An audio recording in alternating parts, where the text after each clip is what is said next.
You just convinced me, like Western Conference Final at least. That'd be cool. It's very like head in the clouds, Hawks fan.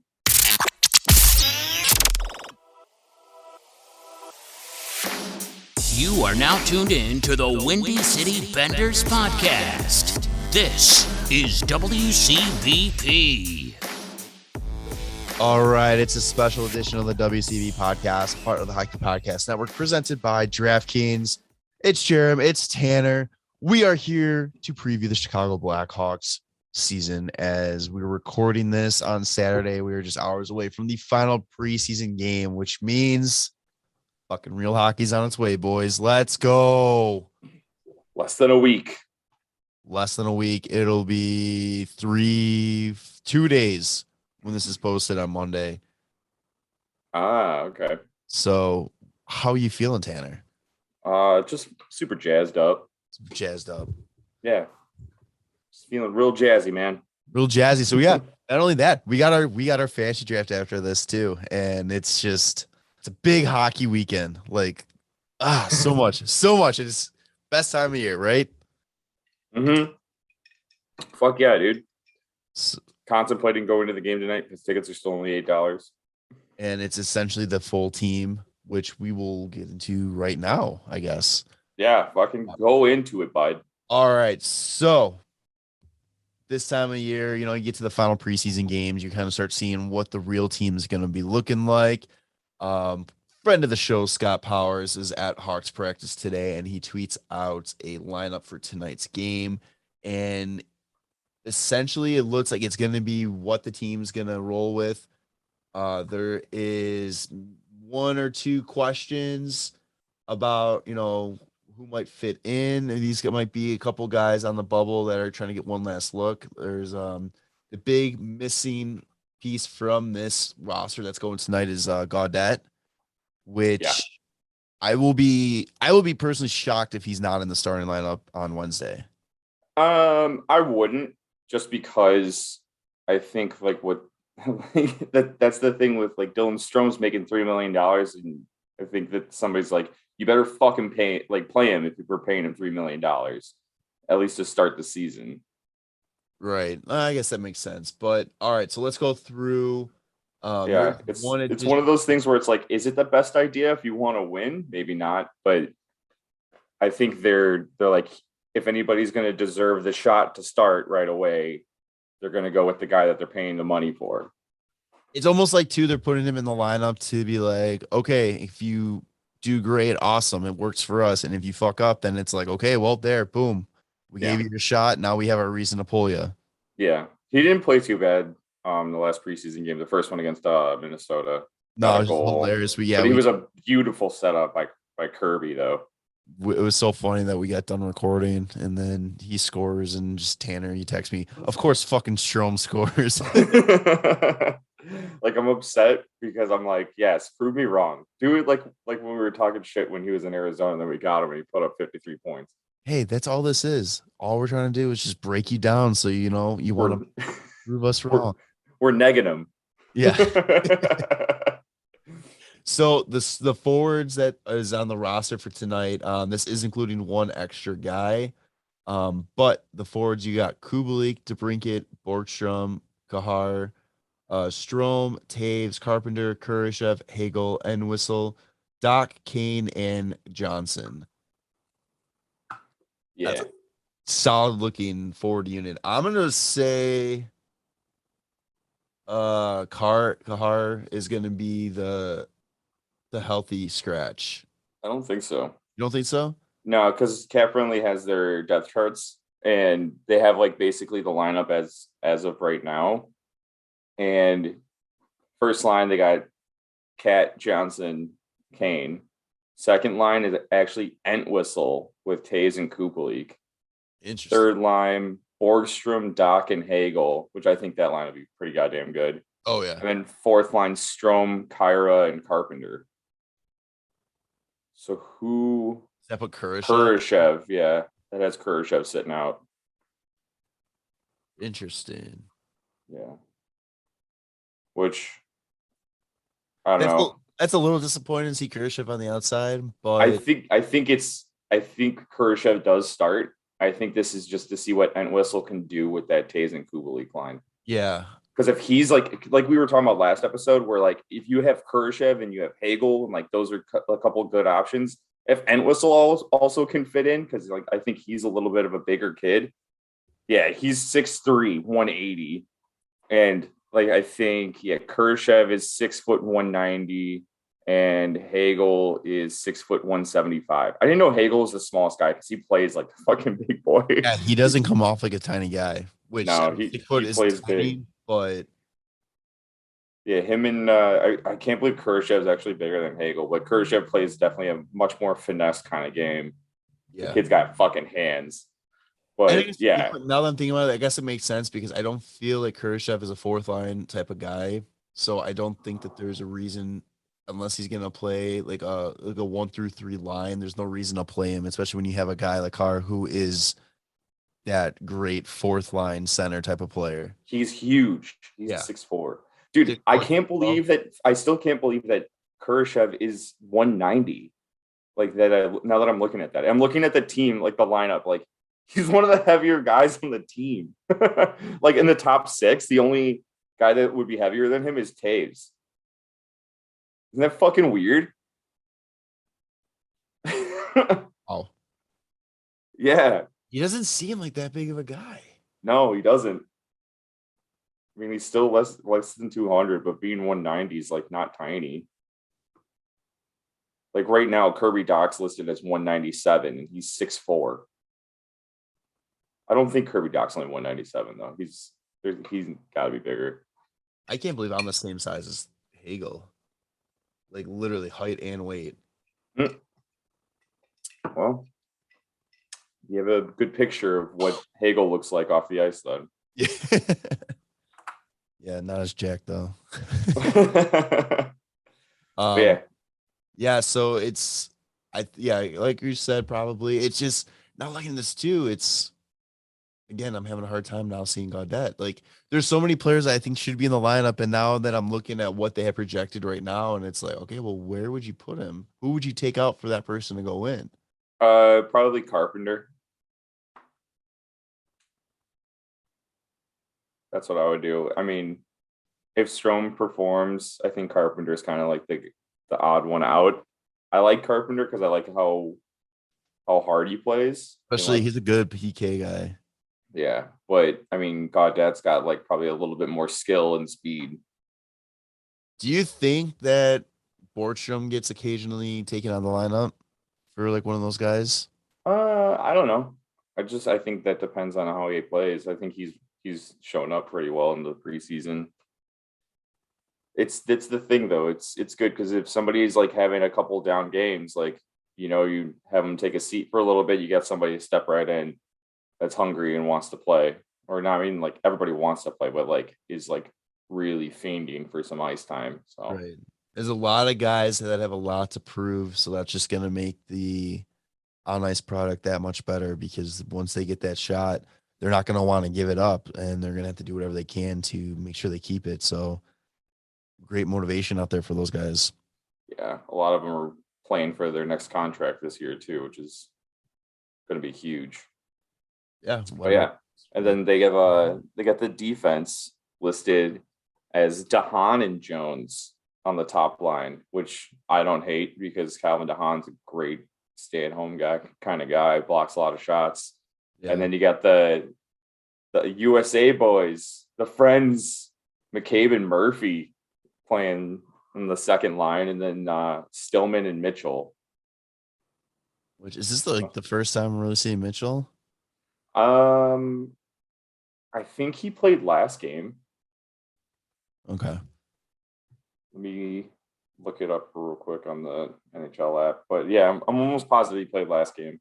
And sidebar real quick, we were talking about Team USA and Blackhawks going into it last episode.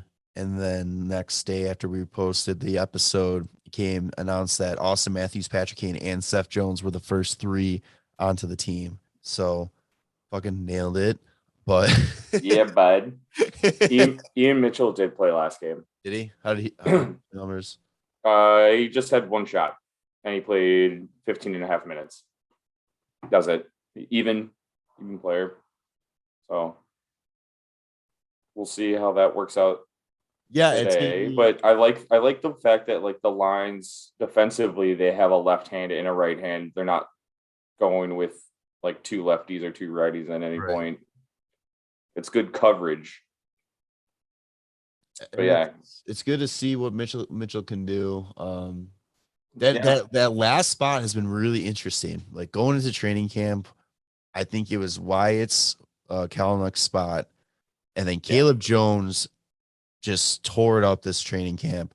Unfortunately, he's out for 6 weeks with what was it, a wrist sprain? Wrist sprain. Yeah, and then Kalynuk is out a few weeks. I forgot what I don't remember seeing. It was an ankle injury or I think it's just like a little ankle thing. So it's kind of insane to see that these best case scenario, the two guys that we wanted for those spots both go down, which sucks.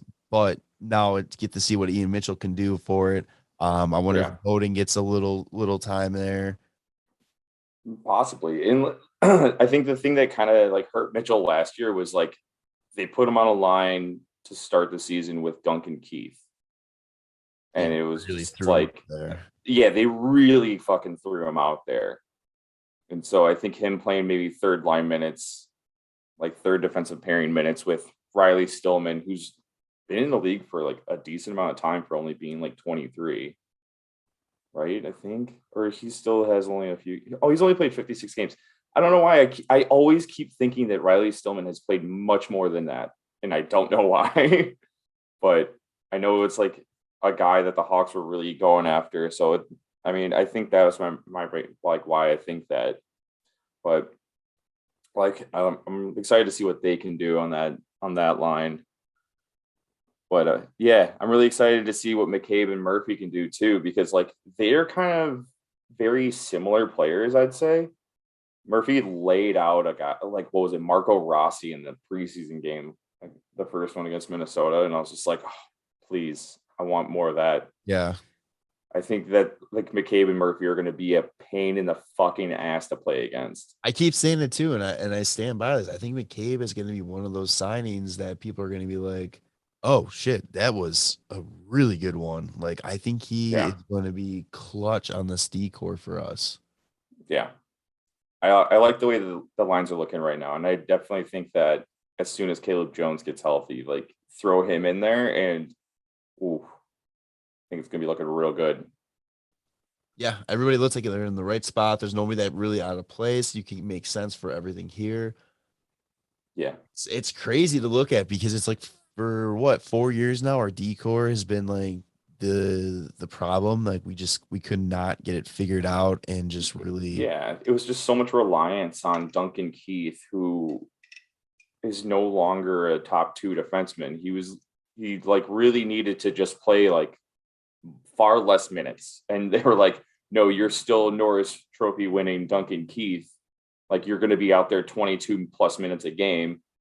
And he's just getting turned around all the time because he's not like as quick anymore. And he's just like, on a good night, he was a second pairing defenseman. There's times where he should have been a third pair. Like, and we just had nobody else to step into that role though.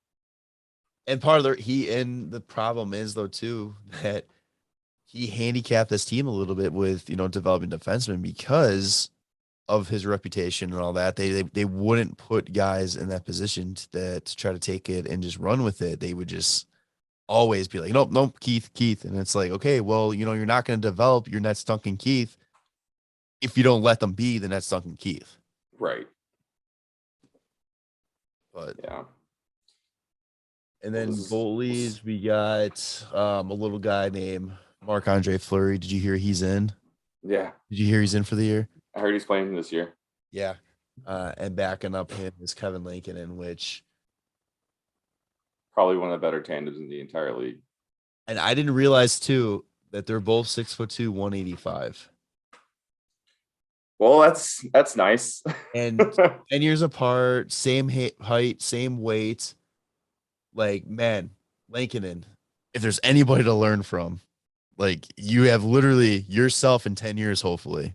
Yeah. I mean, if Fleury retires after this season, hopefully not, but if he does, Lankinen can just wear his pads, and it'll just be like a mold of the two. It'll be like, is that Marc-Andre Fleury still, or is that Kevin Lankinen? I don't know. So yeah, really confuse everyone. So that's kind of like the starting lineup. I'm very curious to see what they're gonna do with Subban and Delia. I'm very curious to see, are they sending them both to Rockford? Are they moving somebody? If they get waived, I mean, you got to imagine one of them get claimed. Yeah. I don't see how they wouldn't. I mean, I do see how they wouldn't, because as like Michael Hutchinson just like went through waivers and were completely fine. It's also Hutchinson. Yeah, but he's been claimed like several times.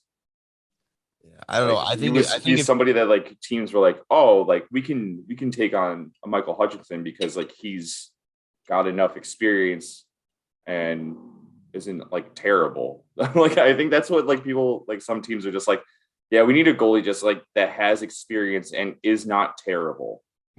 I can see Buffalo putting a claim in for Subban or Delia if they go through. I don't think so, because they have Aaron Dell that they just put through waivers, and they right now they're going with like Craig Anderson and fuck, I don't even remember. Can find out real quick though. It's whoever it is. It's the worst goalie tandem in the NHL. Dustin Tokarski. Okay. All right. I did not think that. But yeah, Aaron Dell is down. Yeah. Also at Hawks practice today, power play units, you had your top unit of Jones, DeBrincat, Keener, Johnson, and Toews. The second unit was Mitchell, Kubalik, Kurashev, Borstrom, and Doc. So that right there throws a little conflicting report to like who's starting it on that, because Kurashev's on that second unit, but he's not in the projected lineup for tonight. Are they able to go with extra guys during the preseason? Like one extra guy or anything? I don't know. I don't know. The rules are just kind of fucking weird in preseason, because like they just do a shootout the other day against Detroit for no reason. Right. Yeah. They could do shootouts for no reason. And then the other game ended in overtime. So like, I guess they just didn't feel like doing a shootout, but I don't know. But man, talk about putting all your eggs into one unit. Holy shit. That first one is fucking ridiculous. Yeah. That is. Yeah.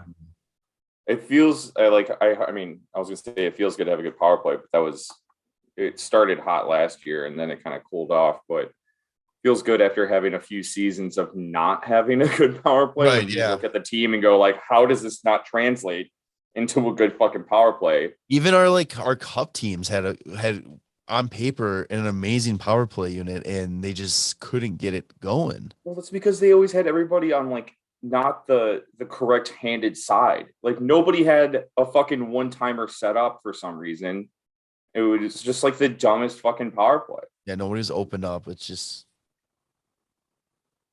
feed it to Kane, feed it to Keith, feed it to Kane, feed it to Keith. Keith shoots it, shooting guards out of the zone, restart it, drop back, get in the zone. I still don't like the drop back. I never was a fan of the drop back entry on the power play. No.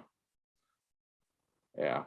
Well, it doesn't look like it's going anywhere for right now. Yeah. So penalty kill units. I don't have those on here, but I can imagine you're going to see Toews, Doc, DeBrincat, Carpenter. Yeah. I think that right there, I mean, those are four solid ones, and it's oh man, just DeBrincat. We talked about it, like I just can't wait. I can't wait. And the fact that it's like the fact too that you're putting out guys who are offensive minded too. Like It's like back when we had Sharp on the PK. How many penalty kill or shorthand goals did Sharp have? One season he had like 10. Yeah, unreal. Like it's fucking insane. Is DeBrincat just gonna be like a giant like glob of all the great Blackhawks from the Stanley Cup era? I hope so. I feel like every time we talk about him, we're bringing up like, oh yeah, who he's a lot like? XYZ. He's like those guys. And it's just like, oh my God. The Yeah, myth, the legend is just keeps growing about to brink it. I'm very excited for this season with him. It's going So to be fantastic. you're very excited. So what is your kind of expectations? Like tell me like what is like best case scenario for you, worst case scenario, and like I don't know if you want to go give an unrealistic prediction or do you want to say realistic? Like where's your mindset going into the season? I think it's playoffs. Like, I think that's very realistic. Is it playoffs or Um, bust? Like if they don't make the playoffs, is it a failed season for you? I think so. Okay. I think with the way that they retooled the team, that it's definitely you got to make it to the playoffs. But the way that the contract situation set up, it's not like it's this year or never to Right. me. Like they're set up pretty goddamn well. Um, I just like the way that the team looks this year, and I don't know what kind of moves they'd have to make next year, or in order to like still have this feeling of like this team is good enough to make the playoffs. Like I don't know, the whole thing what I was talking about earlier is like Marc-Andre Fleury could just possibly retire after this year, and it's kind of like that would hurt us a lot. So that's why this year I think is like a good year to make the playoffs. Right. Get the Um, experience going. yeah, and like they added what 3 cups from Marc-Andre Fleury. They got 2 from Tyler Johnson. Like you're just adding like some Stanley Cup guys that are also coming in and working with the guys that we have that have won Stanley Cups. And then you got like basically our new like core learning from these guys.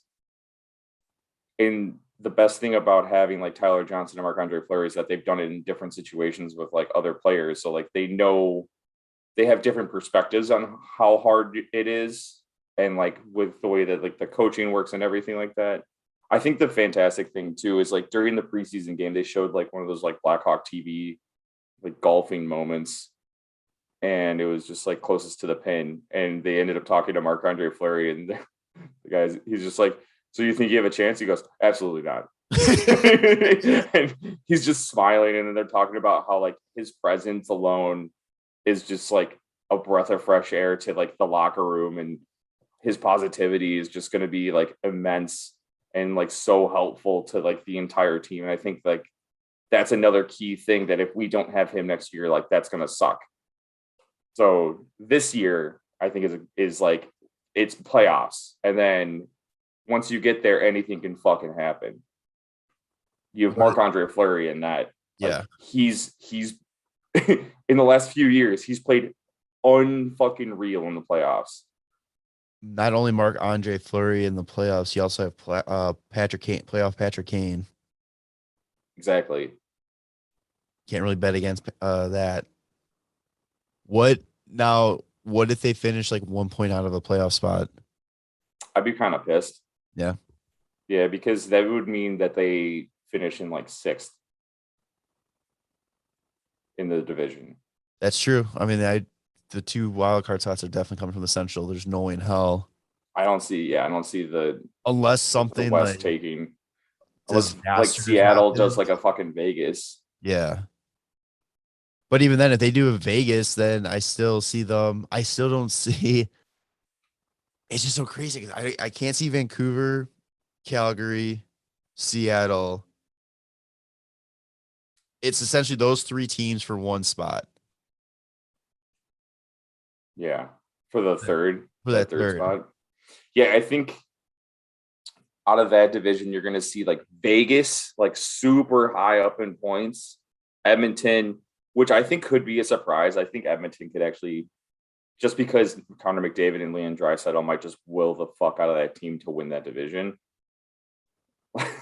Yeah, I mean, and you can't ignore the fact that regardless, Keith is skilled. I know we just got done shitting on how he's not his Norris level anymore, but like you can't deny the fact that bringing that type of experience into a locker room, Yeah. especially a team that kind of needs it on defense. Yeah. I mean, you can't underestimate that. Yeah, but he's also like, what did they lose defensively? They lost Adam Larson. They lost Ethan Bear. They lost Caleb Jones. Yeah, I mean, it's Like, I'm what not did they saying bring I'm not in? saying it's going to be like, oh, it's automatically fits, that experience coming in. It's just having that experience and, having a guy that they can lean on, not lean on like on the ice per se, but like lean on Yeah, as a, like, hey, veteran, this is what you got to do type of thing. I mean, you can't ignore that. I mean, that's a key thing that they're bringing in. yeah. They're right now. Their depth chart is looking like Darnell Nurse and Tyson Berry, which cool. Woof. You'll get points, but I'm sure you're gonna fucking give up goals because you still have Mike Smith and Mikko Koskinen. Your second pairing is Duncan Keith and Cody Ceci, Oh my and God. then Slater Cuckoo and Evan Bouchard. And Evan Bouchard's not terrible. He's still just like pretty goddamn young. He's only All right. 21. He was drafted like right after Boquist. I take back everything I just said about their defense and Keith helping out. I don't think there's any helping out that defense. That's not Yeah, good. That is not good. that's what I'm saying. Like the surprise could just be Connor McDavid willing this team to the playoffs like by a lot. Like And he's going to fucking score. There is no stopping him. but here's the thing It's just- too. If he misses any time whatsoever, oh, they're fucked. he's fucked. Yeah, they are so fucked. They can do it on two guys. Draisaitl and McDavid, they can do it together. One of them only, not happening. No. Oh, I didn't realize that they got Pierlini. But yeah, it's Draisaitl, McDavid, and Puljujärvi. And then they have the Zach Hyman with Nugent Hopkins and Yamamoto. And then it just kind of falls off of them there because it's Warren Fogle, Derek Ryan, Zach Cassian, and then Brandon Pierlini, Devin Shore, Kyle Turris. Who Kazian too just got hurt in a fight, I think, last night too. So I don't know Oh, if did he? he's gonna be. Yeah, it says concussion, expected duration not known right now. Yeah, so he might But be in trouble. out of their bottom six guys, only one guy had 20 points last year, and that was Warren Fogle, who was playing for Carolina. So I don't know. That's like the team does not look good, but when you have Connor McDavid, anything is possible. Exactly. Yeah. But yeah, I don't see how the Hawks missed the playoffs though. That's why I would be disappointed. Because you look at the division too. I'm gonna pull that up really quick here. I don't know why I didn't have that up already. Colorado is Colorado. I think they are winning the division unless, again, they have some disaster where they lose some big, a lot of time from some big teams. Arizona's 8th place. They're not doing anything. Nashville's not doing anything. They're in the rebuild. They're gonna steal some games, probably from Chicago, because for some reason the Hawks just cannot play Nashville since the sweep. Nope. St. Louis, I don't think they got better at all, and I think they're going to get worse if they finally decide to move Tarasenko like he wants. Yeah. Minnesota's just such a defensive team. You're not getting what you got from Talbot this year. Maybe. I just think removing like one of your top defensemen in Ryan Suter is not gonna be good. The thing with Minnesota, everybody is so high on Minnesota because of what they did last year. But last year was a shortened season. It was only 56 games. It wasn't a full season. They're not tested in a full 82 game season. These guys, the way this team is set up with Talbot and all that, that short season benefited them. Like there was guys that they only had to be good for X amount of time. Now you go a long duration. I just don't think they're a team that can last a full 82 game schedule. Yeah, I don't see Minnesota being as much of a threat as they were. I think they're going to be 5th or 6th. I think they might sneak into a playoff spot, but I don't see them. I lean more towards 6th in the division. Yeah. Winnipeg got better. I think their defensive end got better. I think they built that up a lot. So now that kind of gives them a little bit more of a complete team. I think they finished 2nd or 3rd. Dallas is going to be interesting to see, just because now that they had a lot of injuries last year and they dealt with the COVID bug. They have a lot of goalies options. So if one's not working, they can plug somebody else in. I think they got 4 goalies now. Well, 3. I don't know what's going on with Ben Bishop, but Yeah, he's hurt still. He's out still like 5 months, it says on here. oh fuck. Yeah. So 3 goalies, Dobie, Holpe, and Ettinger. Edinger.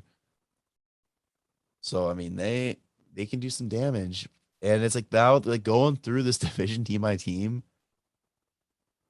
Before I thought it'd be unrealistic to say this, but now I'm like I realistically could see the Hawks stealing that 3rd spot. Yeah.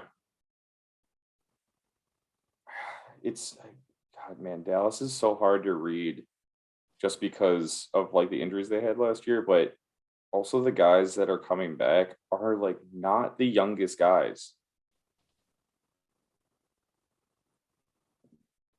Tyler Seguin only played 3 games last year, so that's not fair. He's not. I don't know. They can be dangerous, but I wouldn't like. Man, I don't know what to do with Dallas because I, on paper, think they're dangerous, but also in my head, I think that they could be not that great. Is Pavelski going to be able to duplicate what he did last year? Jason Robertson, that's his 2nd season. How is he going to do? He finished the season very good last year. Great rookie year. Is he able to keep that up? Is he going to have that sophomore slump? True.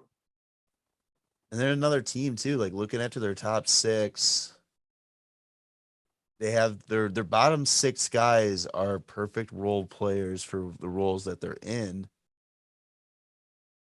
But here's the thing that I think is kind of going on with the new NHL is you need a top 9, a solid top 9 that are offensive threats no matter what.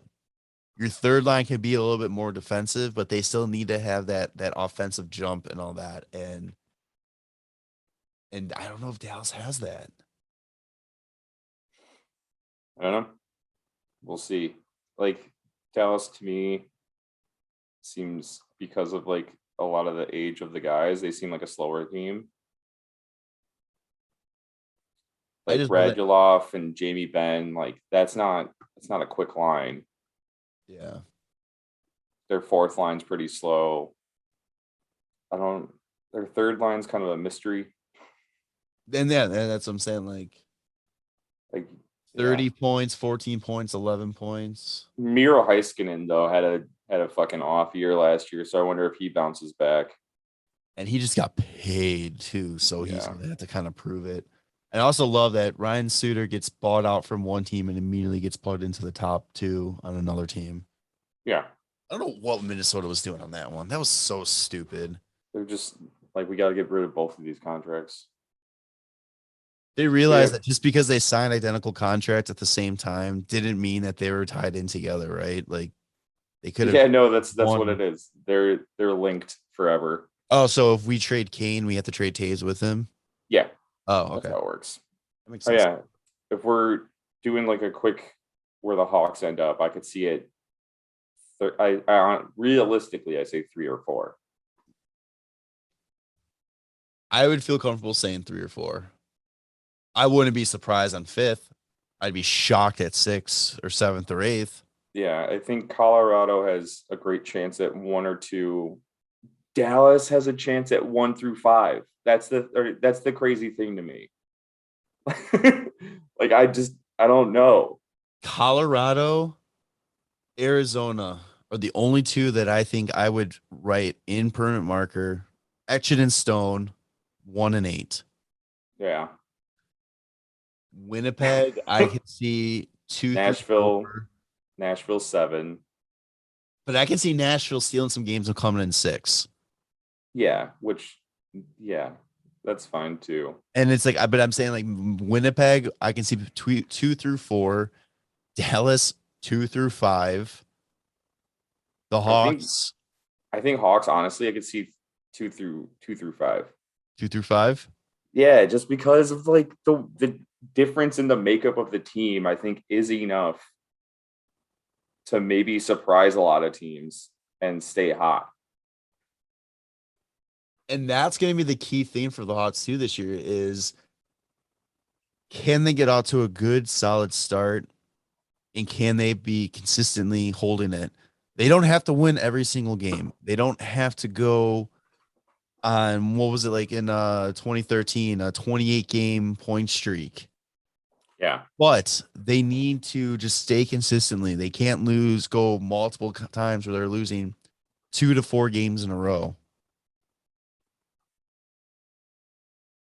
Like just consistency is what's going to be key for these guys, which has been kind of hard for them. Like, especially, I know last year, it's hard to go by off of last year because it wasn't a full team. It wasn't all the pieces we have now, but they started off really bad. Then they got hot. We're in a playoff spot for a while, and then they just couldn't hold it and finish it. That's going to be the key this year. Yeah. I mean, I'm just looking team against team, like in comparison, like Hawks versus this team, Hawks versus this team, Hawks versus this team. It's like, yeah, okay, Colorado's better. Hawks are better than Arizona. I think Hawks are better than Minnesota, St. Louis, Nashville. And I think they're right up there with Winnipeg and Dallas on paper. I think they're right up there with them too. It's tough and it's exciting. And I'm going to be very disappointed if the Hawks finish 6th or lower. It's so tough too, because it's like I want to say that and I want to be confirmed, like just stick with it. I just don't want to sound too biased either. Yeah. St. Louis just signed James Neal. Oh, did they? What do they sign him to? I don't know. I got the little update. It's $750,000. Yeah. Just because he scored 4 goals in the preseason. It wasn't 3 of them in one game. Maybe. Well, great. That's fine. I don't think James Neal is like a huge threat. He was good on the power play in Edmonton because all he had to do was stand in front of the net. Yeah. You can look good anywhere when you got McDavid out there. Just McDavid's the kind of guy that like, okay, just put your stick down right there, turn it a little bit this way, and it's going in. And oh yeah. That's what I'm saying. Like he's good if he can stand still, I think. At this point, but I don't think his feet are going to be very lively. Yeah. What about you? What are you thinking? Like any surprises? Any surprises at all? I don't know. I think you kind of nailed it. I think that part of me really wants to say that this team can compete with Colorado for first. I just don't think that they have the gas to do it. I just think that if they're able to keep this team for, multiple seasons, maybe at least next year too, it's a different story. But I do like their chances. I think they go back to the playoffs this year. And then once they're in the playoffs, like we said, it's anybody's game right there. We've seen many teams who don't belong there go on deep runs, aka Montreal Canadiens and LA Kings back in their first cup run. Yeah, I don't know. I just worry. I'm just really worried about them being able to stay consistent and just not get too far ahead of themselves, because it's very easy to do with a young group of kids too, to kind of be like, okay, on paper, we're this great and all this kind of stuff too. I just want them to play each game at a time and just keep going with it. And then the other question too is Colleton. I just still think that's a big question mark, as much as, like I said, I'm a Colleton guy, but when you have this much talent, if it's not working out, you have to almost pull the trigger, especially if there's somebody sitting there that can take a team with this kind of skill and mindset available. Yeah. I think, yes, definitely this season, Colleton is in the hot seat, because it was understandable when he took over the team. And for the last few years, like, we get it, not really a playoff bound team, but if this team is faltering and on the outside looking in, there's no excuses now. Yeah, there's no excuses for this team not to make it. Now, here's another. With all of the acquisitions that they've made in the last season or two, I think that it's playoff time now. Yeah. Stan's seat was getting pretty warm too. Did he buy himself some time with what he did this offseason? Oh yeah, he stole 2 players for nothing. Right. Another week of the NFL season means another shot to win big at DraftKings Sportsbook, an official sportsbook betting partner of the NFL. New customers can bet just $1 on any NFL game and win $100 in free bets if either team scores a point. And the last time a 0-0 tie happened in the NFL was 1943. So I'd say safe to say that this is a no-brainer. If Sportsbook isn't available in your state yet, DraftKings won't leave you empty-handed. Everyone can play for huge cash prizes all season long with the DraftKings Daily Fantasy Sports Contest. DraftKings is giving all new customers a free shot at millions of dollars in total prizes with their first deposit. So download the DraftKings Sportsbook app now. Use promo code THPN. Throw down $1 on any NFL game and win $100 in free bets if either team scores a point. That's promo code THPN at DraftKings Sportsbook, an official sports betting partner of the NFL. Must be 21 or older. New Jersey, Indiana, Pennsylvania only. New customers only. Minimum $5 deposit and a $1 wager required. One per customer. Restrictions apply. See DraftKings.com/sportsbook for details. Gambling problem? Call 1-800-GAMBLER. All it took up was like some cap space that they were like, we're gonna utilize our cap space, and then they fucking did. So So he'll get to pick another coach if need be. Yeah, I really, as much as I try to I was trying to play like devil's advocate there about missing the playoffs and all that kind of stuff. I think it's a failure of a season if they don't make the playoffs. Yeah. I think it's almost a failure of a season if they don't get past the first round. That's very dependent on where they finish. Right. And I think if they finish that top 3 spot, I can see them going. Man, I don't know. I really can see them going at least to the second round of the playoffs. And then when you get there, then it's really game on and anything can happen. But bold predictions for this season for the Hawks. You got anything? Well, you just convinced me, like Western Conference Final at least. That'd be cool. It's very like head in the clouds, Hawks fan. It's like it's where I'm dreaming. Well, no, I don't have anything because that's what I was building up towards, you dick. Well, you just maybe it's like, yeah, man, like if they could get past the first round, if they finish in 2 or 3, it's like I could see them going. You know what? Fine. I'll change my bold prediction and they win this division. Yeah, I could see that too. We'll see. That'd be good. You never know what's going to happen with fucking injuries of any kind. Right. I mean, this is why you play the game. On paper, all these teams look great, but it doesn't mean shit until you get on the ice. Yeah. Before we switch gears up, is there any positions on this team that come trade deadline or, throughout the season, you would want to see them make a move to try to improve or switch out? I mean, it's probably going to end up being defense. Just getting probably like if they're a playoff bound team, I could see them going and getting like a more of a veteran presence for the bottom 6 of the part of the defensive core. Yeah. Or just slide in anywhere. Like,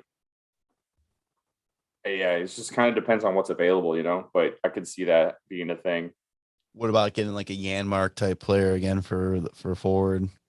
I don't know. I think that we have like so many forwards, like unless everybody is not working out. But so we have a lot of guys on forward that would be great right now, but they're all young. If there's somebody you can bring in with a veteran presence on a 1-year ticket, like what? Joe Thornton? I wouldn't bring Joe Thornton in. Like an older guy like that knows his role as like a bottom pair guy or bottom 6 guy that you can also throw into the top 6 if need be. Yeah, and like I want to see like who's who is coming up on free agency that like might be available, but I can see that happening. Fuck. Evgeny, like a Phil Kessel. Bring a Don't get Phil me started Kessel because in. I keep thinking like minus his cap hit, he is only a $1 million salary this year. Yeah. Like, dude, Strome for Kessel. Yeah, but that's another. I don't know. I'm just just looking here. Just looking. Um, There's my bold prediction. Phil Kessel ends the season in a Blackhawks uniform. yeah, maybe he's got to play pretty well this year in Arizona to warrant teams wanting him. I mean, he's a Stanley Cup winner. You bringing that on is pretty good. He's made it clear he wants out. So Yeah, get out of Arizona. I hope they like do another what is it, tour of his house, a virtual tour of his house, and there's just a chair in a room. God, his realtors did him so dirty on that.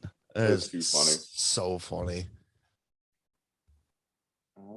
Just like who else is potential free agents that like the Hawks could possibly go for that on teams that like probably are not going to make the playoffs. Like I don't know. I don't see anybody like any like too crazy. Yeah, I'm really curious to see like by the time like the trade deadline comes around, like what like who's buyers and who's sellers, like who's on the possible trade block. Ooh, Ricard Raquel. Because I don't think Anaheim's doing jack shit. Yeah, I don't know. Nisimov just got released from his PTO. Yeah, that's okay. He can stay on the free agency. Go anywhere else. Did the Wings sign Bobby Ryan yet? I don't think so. I wouldn't hate a Bobby Ryan.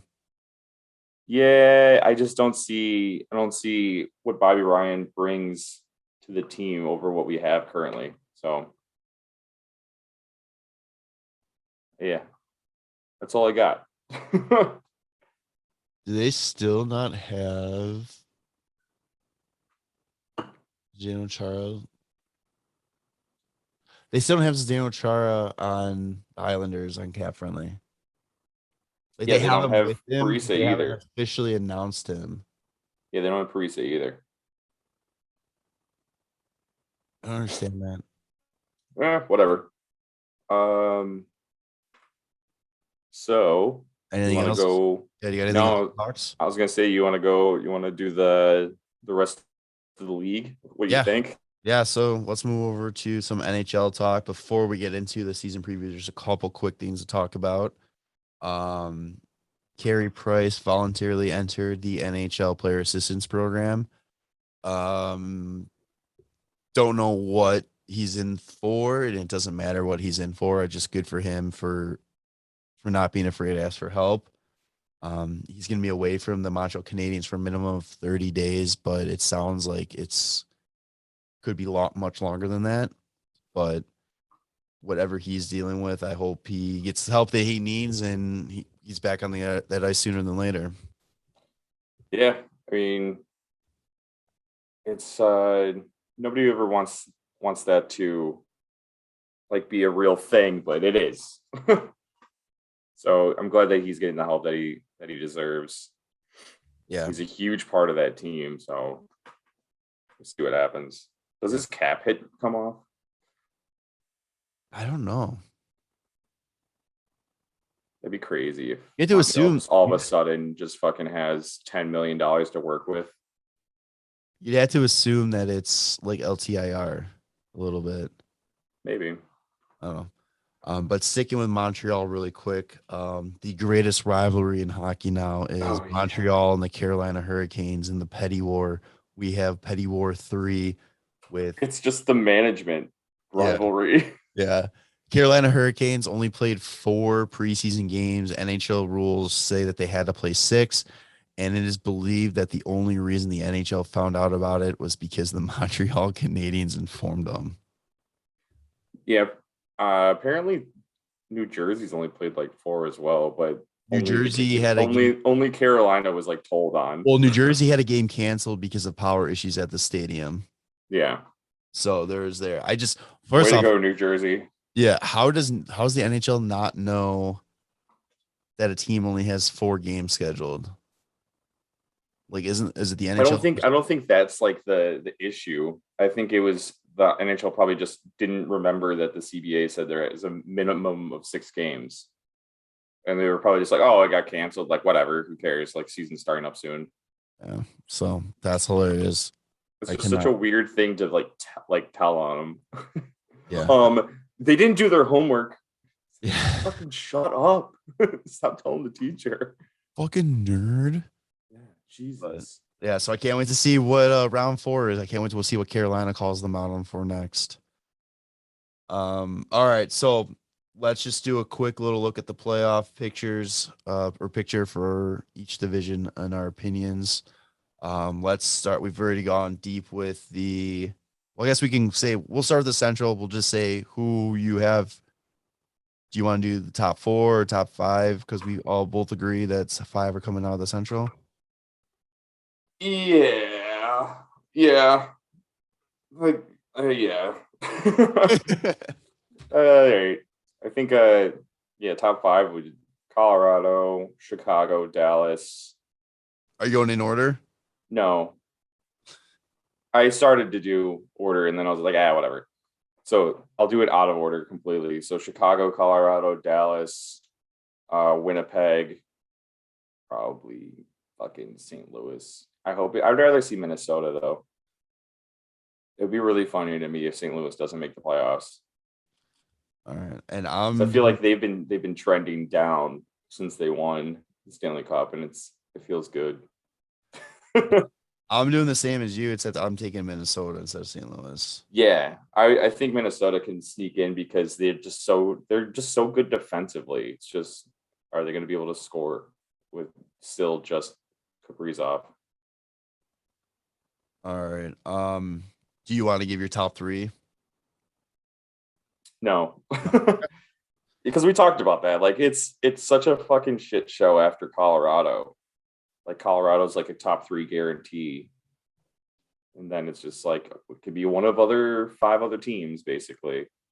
Or I guess 2 of 5 other teams. All right, Pacific Division. I have Vegas, Edmonton, and you know what? I'm going crazy. I'm taking LA. LA, huh? I think they're a team that's going to go really under the radar this year. They have a veteran core that have seemed really determined just by listening to them talk. I haven't really watched them play, but just listening to them talk, they're determined to prove that they can still play. Yeah, I mean, let's see. Their youth, they have an amazing youth group. They are going to be so sick. If not this year, and then that's like year or 2. Oh my God, LA is gonna be fucking filthy. It's really weird because Anze Kopitar kind of just goes off every other season, and this is the season that he's on. So he'll probably play really well. I think they're looking at Doughty to do a lot better this year. Because he's had a couple down years, and I think they're taking maybe a little bit off of him, but they have a lot of young guys on the D core that they're going to be looking to. Yeah, Kyle Peterson and Jonathan Quick is not a terrible tandem in that either. Not at all. I'm picking up Philip Deneau and Victor Arvidsson. So they're some solid pickups. But Turcotte can make the jump this year. Byfield's healthy if he can be able to contribute. Yeah, he's week to week at the moment. Where is Turcotte? I forgot they have Oli Mata. Oh, there's Turcotte. Yeah. So who do you got? They're going to be good in at least a couple of years though too, because in the AHL last year, like their top like 5 scorers were like 20 and under. There are so many teams in this league right now that it's like, oh man, in 2 to 3 years, holy shit. Like, Yeah. and it's really cool to see that. I love it when there's like a turnaround phase. It's kind of cool. But Vegas, I think, is President's Trophy bound. And then Edmonton. I think a surprise could be Edmonton winning that division though, just because Connor McDavid's going to score like 160 fucking points. Yeah. And then I was going to say just probably like as a surprise, like Seattle like sneaks in because they're not explosive looking, but they're not filled with holes. They're kind of just like solid throughout the lineup. It's gonna be like Islander style hockey, very boring, very like sit back and like kind of pick their moment type of thing. Like I shouldn't say old of Islanders hockey like the past couple of years. Like they've got a really solid goalie tandem. Their defense is actually pretty fucking solid. Like strength, like it's a good strength of theirs too. Mark Giordano is going to be their captain, right? He's their leader. Captain. I don't think they're going to name a C. I think Giordano. If they're out of the playoffs, I think he gets moved at the trade deadline. To be honest, I could see that too. But yeah, they're just it's a team of like the top two lines could possibly be like a second or third line on other teams. And like the bottom two lines could also be like a second or third. It's like weird. Yeah. It's very evenly dispersed on offense. So I think they're going to be able to roll four lines pretty well, but I don't know who's going to be like, oh, this is the clear number one line. Like if you look at it on paper, Jaden Schwartz, Jared McCann, and Jordan Eberle is like their line one. Like, okay, like nothing to like really be like super excited about. But even I don't know. Their third line, Ryan Donato, Morgan Geekie, and Jonas Donskoy could probably just do just as well. Yep. But I think they could surprise. I just don't really see. I don't know. Vancouver. I think Vancouver is would be the best bet. I think that's the safe bet is Vancouver. Calgary in the regular season is Toronto in the postseason. Like until they can prove it, I'll never take them. Yeah. I also forgot that Pettersson was hurt most of last year, actually. He missed like 30 games. So having him back is going to be actually pretty fucking huge for him. And plus they got OEL. I wonder how he's going to do. But it's Edmonton and Vegas for sure. And then a battle for third place, which is, I could honestly see having the same amount of points as whoever comes in like fifth in the Central. Yeah, that's fair. That's why like the team that's going to come in fourth in that division is going to be like way out of the wild card spot anyway. Right. Yeah. All right. So let's move over to the Eastern Conference. Let's start with the Atlantic. I have Tampa, Toronto, Florida, and Boston. Yeah, I think that's order, and actually in that order. I would actually put Florida first. They came in first in that in kind of that division last year. Oh, they did. In the Central they came in first. Oh, they came in second. Fuck, Carolina came in first. Yeah, I was thinking of between them and Tampa. Yeah, I would put Florida first, Tampa, Toronto. Boston, just because Montreal's going to not have Carey Price for who knows how long. They don't have Shea Weber. Montreal, but also they lost Kotkaniemi. They lost Philip Deneau. They're another team that lost more than what they gained. Oh yeah, like I don't even like what did they even get? Ottawa has got the right pieces there. I just think that they're just not at that level where they can make a difference. They're going to be good, and I think they're going to have. They kind of remind me of Nashville. If Nashville was already past their rebuild, like starting to wrap up the rebuild, like they're going to steal some games in this division, and they're going to make it interesting. But I still see them coming in 6. Detroit 7th. Again, that's another team that's going to be filthy in a couple of years with the Yzer plan in full effect. Oh yeah. And then Buffalo's Buffalo, Also, Ottawa still hasn't re-signed Brady Tkachuk. which is starting to get really interesting. Yeah. So that's why I mean Boston's gonna make it, but I think they get spanked in the first round. And I mean they're also just waiting for Tuukka Rask to be healthy to get him back. So like in net, it's nothing too great. Linus Ullmark and Swayman.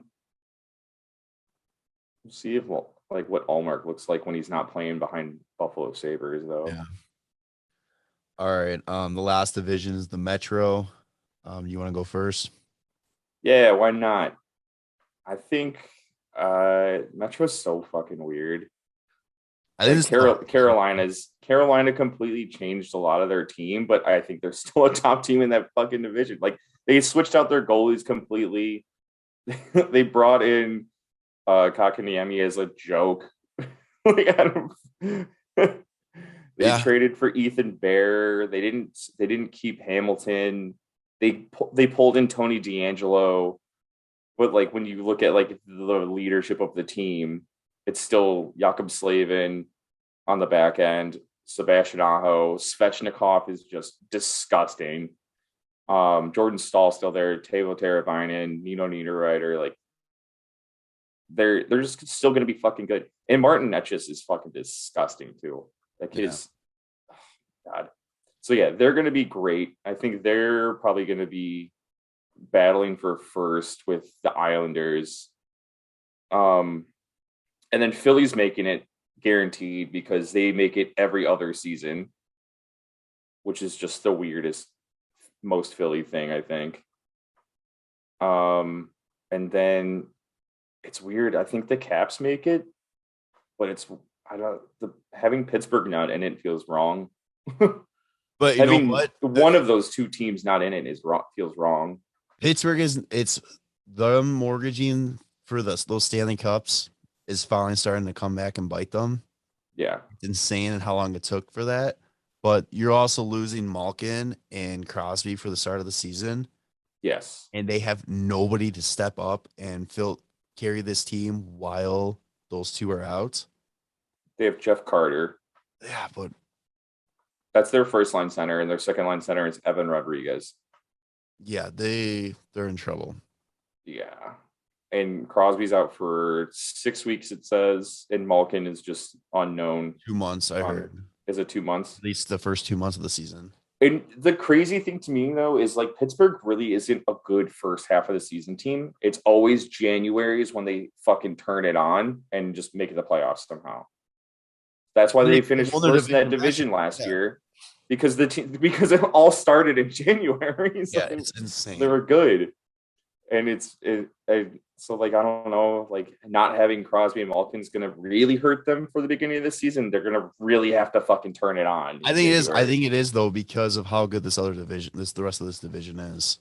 Yeah, it's really hurts them with the Hurricanes being way better. Islanders being like I think the Islanders are my favorite right now for the Stanley Cup. The Flyers just being an every other year fucking team for some reason. So they're going to play at home with fans. Carter Hart's going to have like a 99% save percentage at home and like a 600 save percentage on the road. It's going to be fucking weird. And then the Capitals they're the Capitals still. Like Ovechkin is a beast. Yeah. I think the storyline with them more is can Ovechkin stay healthy and consistently put up goals. I think even Washington's like, okay, fuck the next 3 years. Let's get you your fucking, 100 something goals? Like, let's go. Yeah. Russian machine never breaks, man. All right. So yeah, I'm the same with the Metro Carolina, the Islanders, Washington, and Philly. Yeah. All right. So your cup final. I think Islanders because I said they were going to be my favorite. Um, Probably Vegas, but I don't actually nope. I think they win the President's Trophy, but I don't think they fucking do it in the playoffs just because having like what really helped them in the playoffs the last few years was Marc-Andre Fleury, and now that we have him, it's fucking Islanders versus Chicago, baby. Chicago. No, I was just joking. Colorado, I would say, has a great chance still because I think they got way better goaltending, even though they lost A lot of on times I'm offense. stretching out your picks. Yeah. Because I changed my mind the whole time. Yeah, Colorado versus the Islanders, though. Who's taking it? Hmm? And who you have taking it?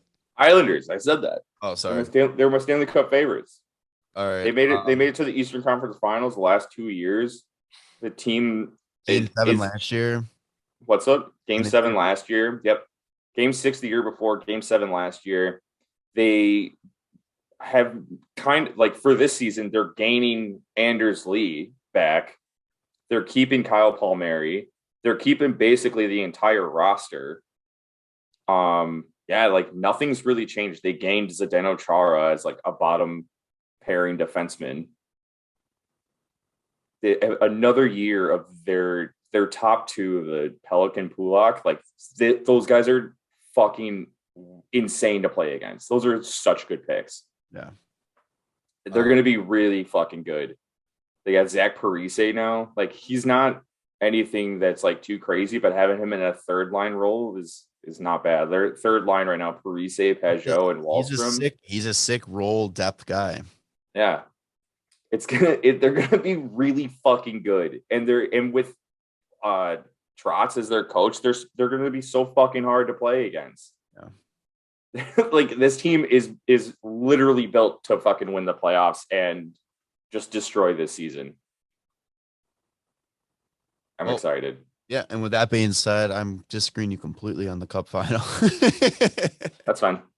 I got Vegas versus Florida. That's like your opinion, man. Yeah, whatever. But yeah, I got Vegas versus Florida. I think Vegas is just it's their conference to lose in the West. I think Colorado versus them in the conference final is going to be fucking sick if it gets to that point. But I just think that they're too complete. They're too stacked to just roll over. And Florida, I don't know. It's just something about what they did last year, what they're doing this year. They got Barkov re-signed to an 8x10.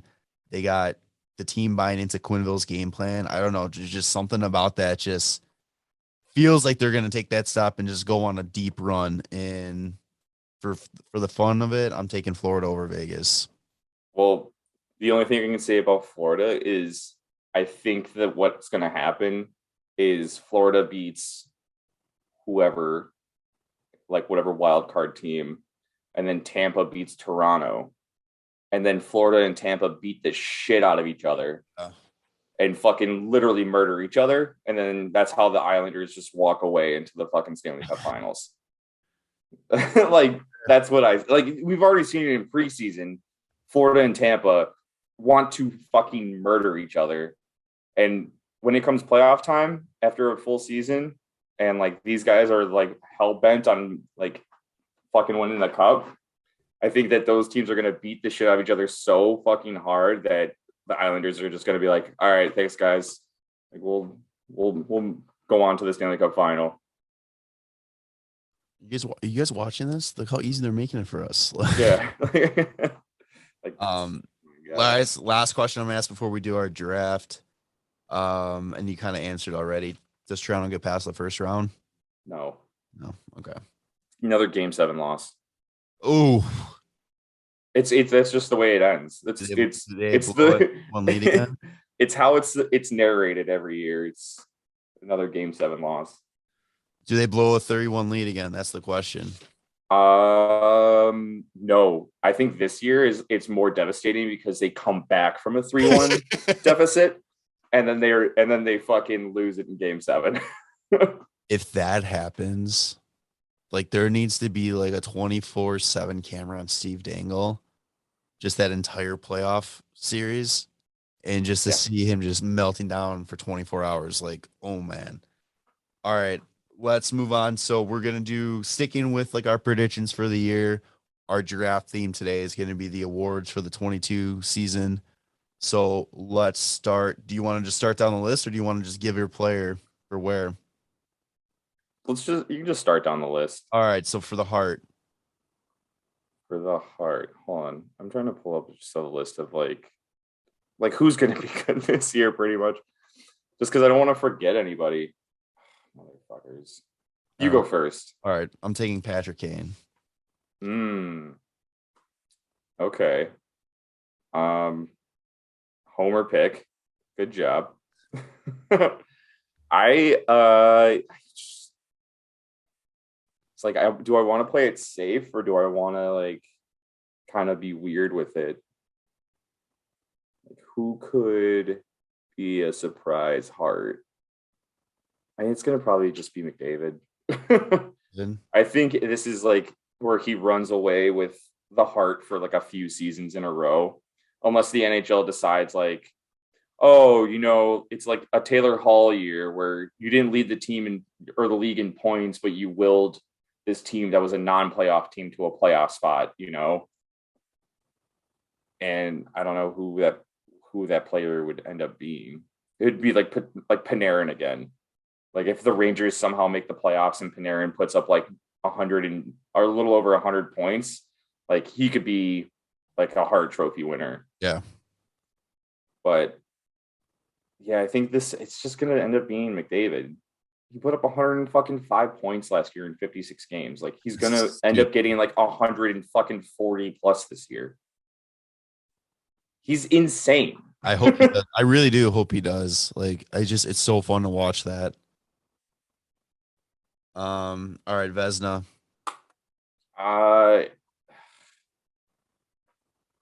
Man, I think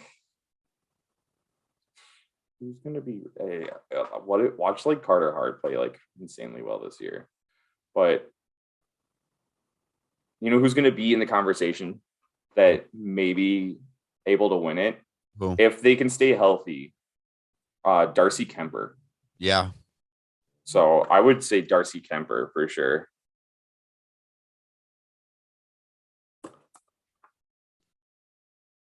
All right. I'm going for a back-to-back Marc-Andre. Yeah. Yeah. We'll see about that. I hope so. Because like if we get a Vezina caliber season out of Marc-Andre Fleury, that means we're things for the Hawks. Doing something right. All right, Norris. The Norris Trophy winner is, it's going to be Makar. Is that your pick? Yeah. I think the reason he didn't win it last year because he got hurt. All right. I'm going with the guy that's got a huge chip on his shoulder and it's got a lot to prove. And I think he wants just to shove it up the rest of the league and the fans' ass that he's a great defenseman. It's Seth Jones. Seth Jones, baby. Kane, Fleury, Seth Jones. Starting to see a pattern here, bud. Calder Trophy. I'll go first. Yeah. Reichel, baby. He's going to get that. He's going to fucking tear it up. Oh, my God. So you want to hear this crazy fucking thing that can happen? And this is my Calder pick. Yeah. Kaapo Kakkonen. Kaapo Kakkonen, the goalie from Minnesota, is still Calder eligible. Wasn't he nominated last year? Yeah. He's still Calder eligible because in order to be Calder eligible, you have to play less than 25 games in a season. He played 24 last year, or less than 5 games in the 2 previous, 5 games each season for the 2 previous seasons or some shit like that. I just saw it and I was just like, is that fucking true? because if